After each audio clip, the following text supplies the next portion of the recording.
All right, let's talk about the Omoplata.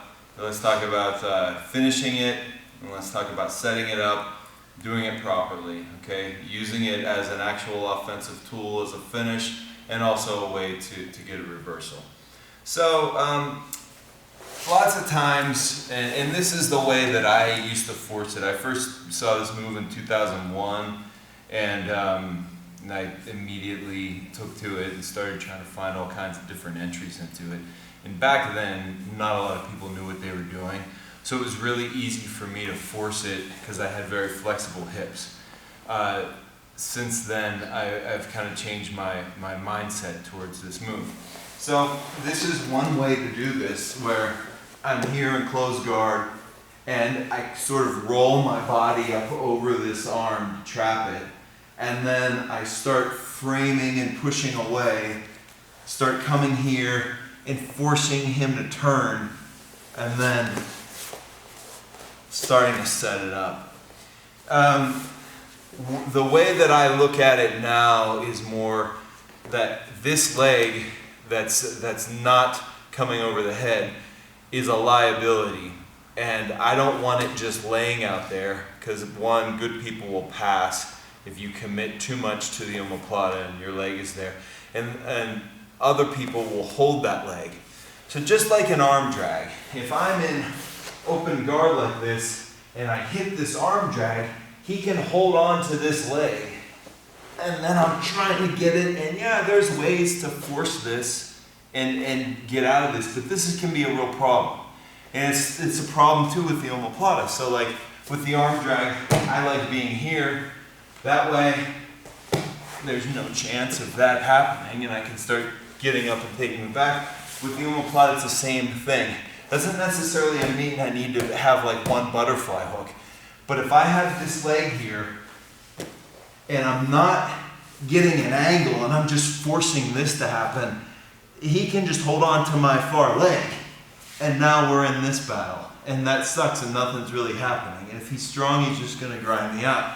So, what I would like to do here is get an angle. So I'm going to put my foot on the mat for a second. You can't be dumb about it and stay there too long, because you could get your guard passed that way.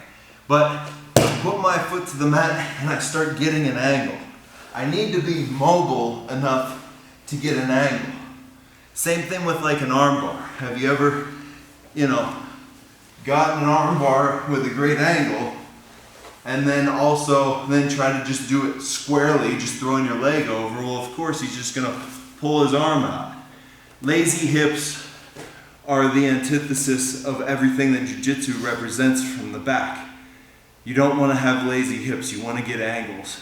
So if I'm doing this whole song and dance, I'm just being flat-hipped and lazy, okay? Don't do that.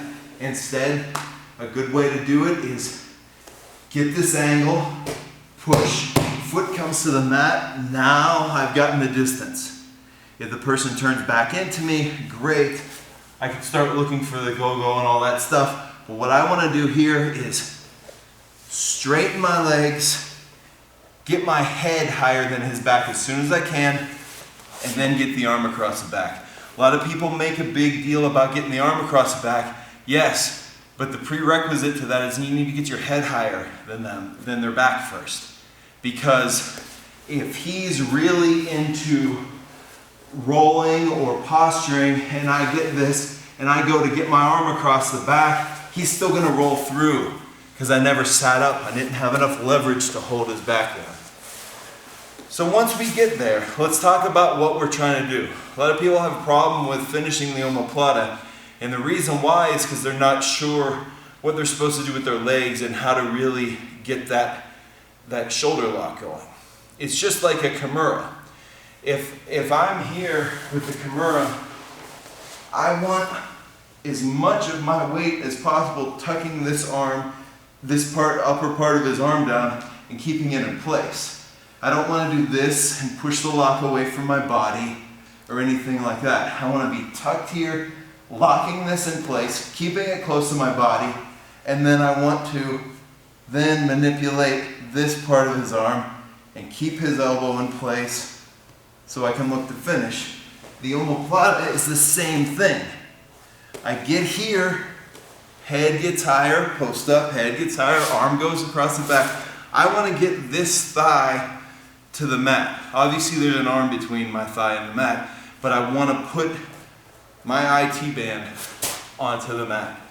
Okay? So against a defending person that's strong and stuff, it can be hard. One thing that helps is, yeah, maybe I figure 4 in the beginning, but it's not about a figure 4 alone. It's about pinching my knees together. Gone over that in other videos. This is fine. This is a little tighter. Neither one of them are tight enough to keep someone's arm in place if they want to limp arm out or posture and pull out. And what I need to do is keep my knees together. Even grab the elbow here now at this point if you need to. I'm going to straighten out my legs. My legs don't straighten completely, but I'm not keeping them here. I'm getting onto this hip, I'm leaning into him, and I'm not trying to do this, because real strong people, be strong for me and like real defensive, real strong people, you start trying to do this, you're lifting. You're lifting your hips up, you're allowing them to manipulate your body weight, and then they can roll you. What I want to do instead is kick straight, drop my hip to the mat, and start working in, working in. Everybody's got a different level of flexibility, everybody's going to tap at a different point. You want to stop that roll by keeping everything tight as possible. Again, one more time. Trying to set it up, okay? I start working here first. This free leg gets me on farther angle. I want to get away from him, and now this leg comes up through, head high. Start sitting up. Now, straighten the legs out, make sure you don't lose the elbow. Sitting, get the finish. Alternatively, if it's a struggle and the person's giving you a lot of problems and you're sitting up here and you can't get that hip to the mat as much as you'd like, you can start coming around here, okay? If you come around here, you can control, I just use an S grip, you can control the hips real well and start breaking them down. Breaking down, now you work into the position that you want from here. This is great because you can start cranking the head here. You can start, my first pro fight, I think it was for $350.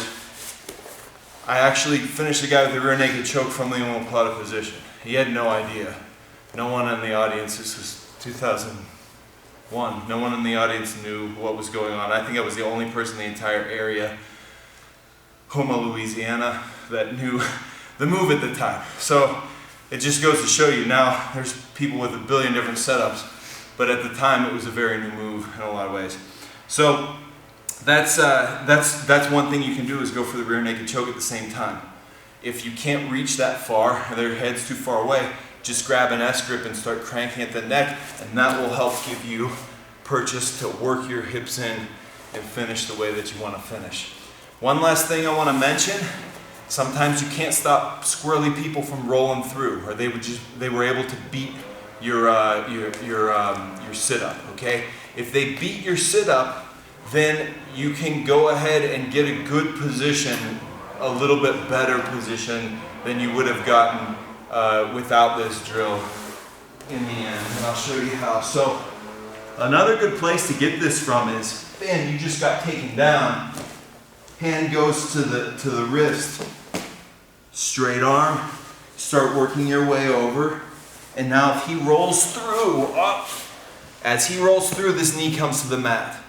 This knee's gotta come to the mat. So this knee comes to the mat, and now I can mount and start getting a good position here.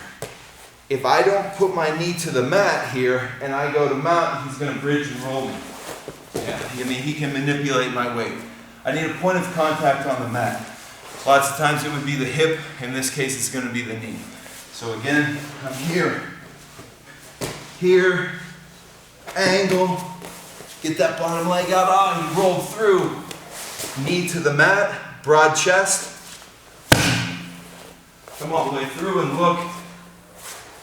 You've got all sorts of stuff here, because they expose their back when they bridge lots of times. So, in a nutshell, that's the omoplata.